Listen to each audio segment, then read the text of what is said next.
Hi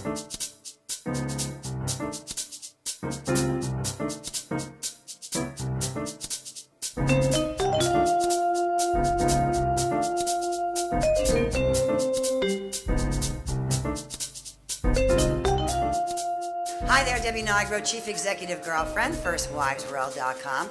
We're going to discuss right now the 3 do's and the 3 don'ts of the drop-off. We'll call them etiquette tips. And our guest to speak to this is Marsha Temlock, who's the author of Your Child's Divorce, What to Expect and What You Can Do. Welcome back, Martha. This is a very big topic, one that continuously, every time it happens, week after week, draws up a lot of emotions. It's the ride over, it's the actual drop-off, and then there's the ride back alone. So we're going to do the tips, the do's first, and then the don'ts afterwards, okay? First one that comes to mind, to give a woman great advice on a do when you're dropping off a child to another parent.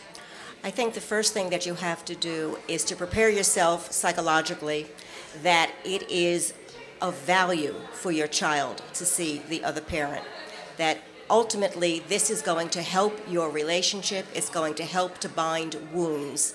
And so if you can set yourself up emotionally, be positive, and convey that to your child, you will make the drop-off much, much better for everyone. The second thing you should do, say in preparing them to go.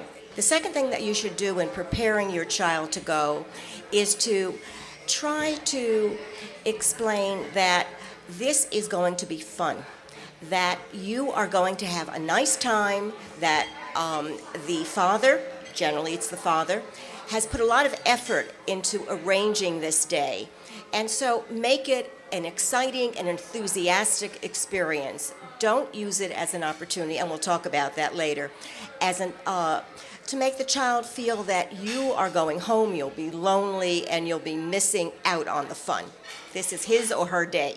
The third thing to do once you get to the drop-off moment. Well, you should definitely make sure that you have adhered to the schedule, that you arrive on time, that you drop your child off, and that there is someone to receive the child. I have heard of cases where parents may come too early in an effort to escape and not have to face the parent. Okay, so like a package, they drop them on the corner and leave them? Exactly. And then they, horrible. Yes, and they assume that the door will be opened and the child will be received, or they'll run off, they'll sit in the car and they'll glower. Okay, so the child has that feeling that I'm going up to the door, doing this on my own, okay, and I'm sort of adrift out there. Let's go to the don'ts. What is the glaring don't in the drop-off etiquette? Sabotage. Okay, you're in the car and you are automatically saying through your body language, your persona, your tone of voice, this is something that you really should not be doing it. You know, this is not going to be pleasurable for anybody. Do you feel a little nervous? Do you have a little stomach ache? Now make sure you come home early because you've got that test tomorrow. Okay, you're already planting the seed that this is not going to be a very fruitful visit. A don't for preparing your kids to go, what to take with them, all that whole moment of getting ready. I think you should try to be organized the night before and put things together in a little knapsack.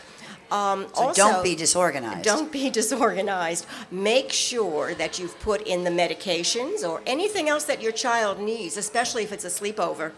I know personally of a child who had asthma and did not have his Ventolin, and in the middle of the night, the child got an asthma attack, and boy, that was a problem. And a don't for when you arrive, an absolute don't. You should not bring someone with you to show your ex, look at me, I have this Hulk, okay, who's taking your place. Not a good idea. Don't create any surprises. All right, cancel the rental, the Hulk rental.